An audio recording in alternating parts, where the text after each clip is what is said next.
kapatid namin. Pero ang Panginoon ay hindi namimili ng edad.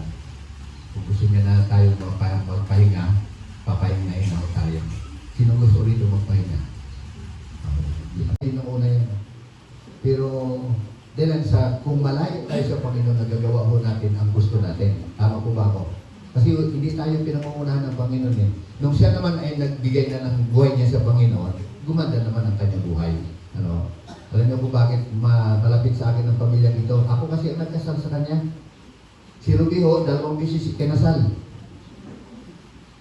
Sa kaalaman ng lahat, siya po ay 2 beses kinasal. Pero ako lang po ang only in the Philippines, baka whole world pa. Ako ang nagkasal kay nanay at kay tatay. Panahon ng pagtatayo. Ang panahon ng pagluha at panahon ng pagtawa. Ang panahon ng pagluluksa at panahon ng pagdiriwang. Siya ay ating dinadala sa kanyang puntod, nagtatawanan po tayo. Because this is the time to warn. This is very valid po ng amin pong pamilya ho ng Pupilio, lalo na po sa Estacio family. Si Tito Iche, si John Paul, at si Jello. Si Jello po, as in talaga, kaya thank God because nandun pa rin si Tito Iche para magabayan po si Jello. But for today, I would like to give a message po coming from wala ka na makita. Ibig sabihin, kahit brief mo, tatanong mo sa nanay mo eh. Pag madilim na yan, hindi mo talaga makita kung nasa. Pero dito na BS, fight the good fight, and lalo sa pananampalataya. Kaya nga, verse 10 to 13, bilang pagwawakas, nagpakatibay kayo sa kalakasan galing sa Panginoon. Yung po ay nakasalalay din sa amin kung paano namin pinamumuhay ang aming buhay. Ikaw, Panginoon, ay may kahabagan, ikaw ay may awa, Panginoon, pero sa amin.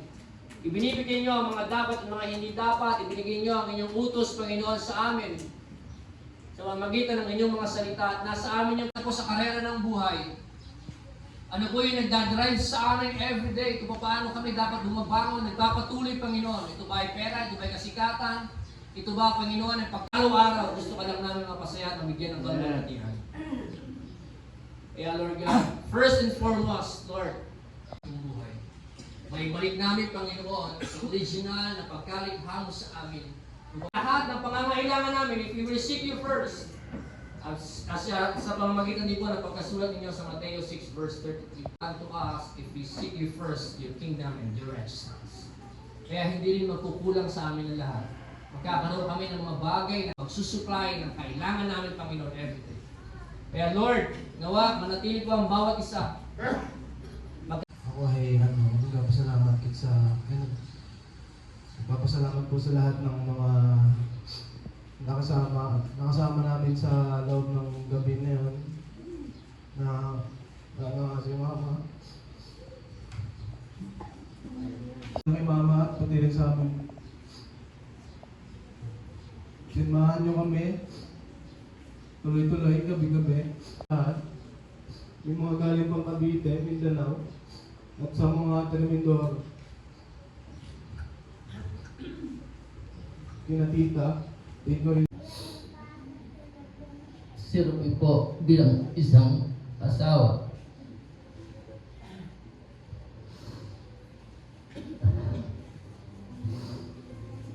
Ang ganyang pagmamahal. Kahit maigpit, alam ko yun, basta ubod ko yun.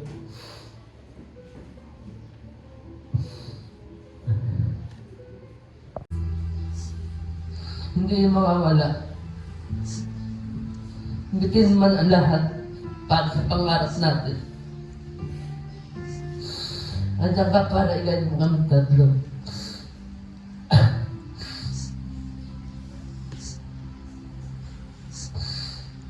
Pag-iingat, ganyan po, Jello.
Huwag kayong malis. Ito po si Pastor. Panalangin ko. Lalo na po mag-ama at kami po mga kapatid. Lalo na po sana po mabigyan din po ng magandang panahon sa pag-uwi namin. Include ang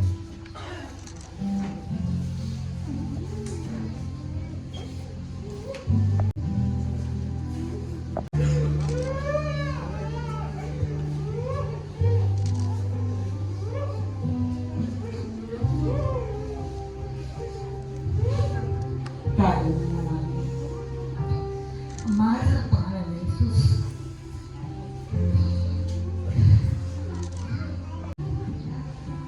Lord, ang galaan mo, Panginoon, sa umangan ito. Kailangan mo, Diyos. Ang kalungkutan, Panginoon, papalitan mo po.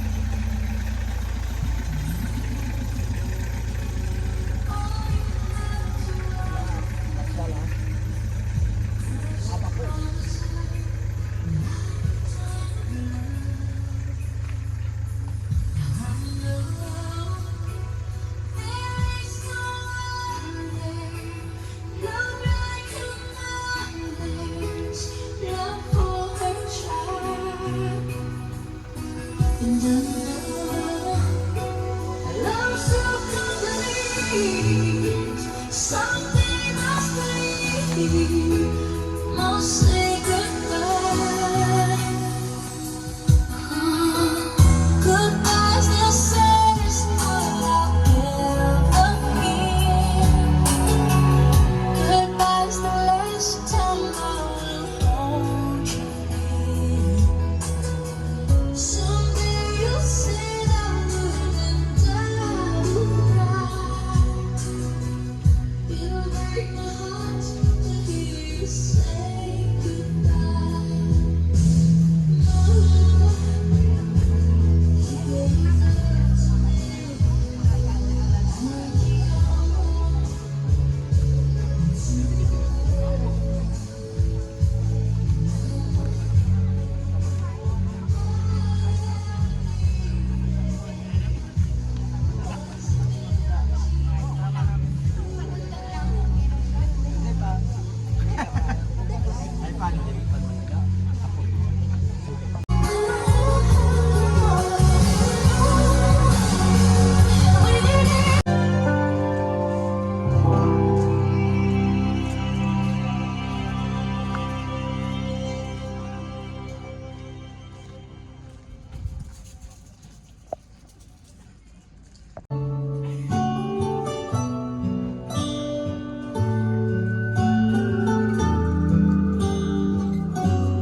As morning stars shine down from heaven, and the rivers run into the sea, till the end of time forever.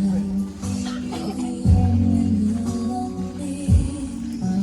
In my life, you're all that matters. In my eyes, the only truth I see. When my hopes and dreams have shattered, you're the one that's there for me. When I found you, I was blessed, and I will never leave you.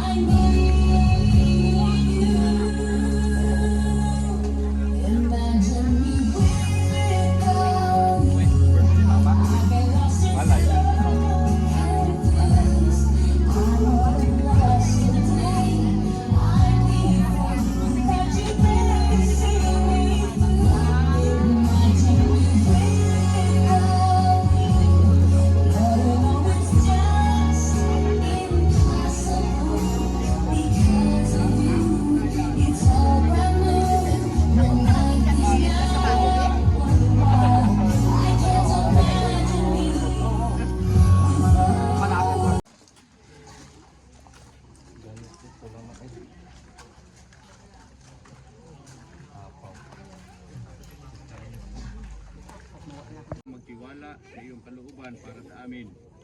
Nang sa gayon, ang aming pagpanaw sa mundong ito ay masumpungan naman namin sa iyo ang isang walang katapusan at malawalaking tahanan. Sa pamagitan ng aming Panginoon sa Kristo na aming Panginoon, ito po ang aming dalangin. Amen. Sabi ng salita ng Diyos, ako ang muling pagkabuhay at ang buhay. Ang sinumang sumampalataya sa akin kahit mamamatay ay muling mabubuhay. At sinumang nabubuhay at sumampalataya sa akin ay hindi mamamatay kailanman. Ang tanging hangarin ko ngayon ay lubusang makilala si Kristo, maranasan ang kanyang kapangyarihan ng kanyang muling pagkabuhay, makibahagi sa kanyang paghihirap at maging katulad niya sa kanyang kamatayan. Umaasang ako man ay muling bubuhayin mula sa kamatayan. Ephesians chapter 3, 10 hanggang 11. Sabi sa na batisan, dumaan man ako sa madilim na libis ng kamatayan, wala akong katakutan pagkat ikay aking kaagapay. Ang tugod mo at pamalo, aking gabay at sanggalang. At ang hamon ng Panginoon sa huling sandali, lumapit kayo sa akin.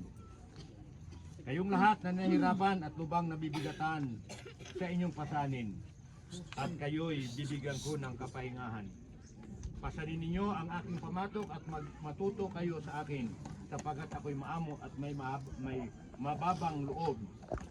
Makakatagpo kayo sa akin ng kapo sa abo, alabok sa alabok, at na naghintay ng kanyang muling pagkabuhay. Mapalad ang mga namatay kay Kristo sapagkat sila ay may pag-asa ng walang hanggang buhay. Pray. We recognize your presence in the turn God in our midst today. With thanksgiving in our hearts, Lord, na ikaw ang Diyos na lagi po nag-ingat sa aming mga buhay. Salamat, Lord, na ikaw ang Diyos na may karapatang bumawi dito pa sa amin. Amen. Nilawak namin, Lord, ang katuwang lupa, Lord, ni Ruby, kapag-ustas, Lord, sa iyo sa kanyang temporarihing sigaan, Lord.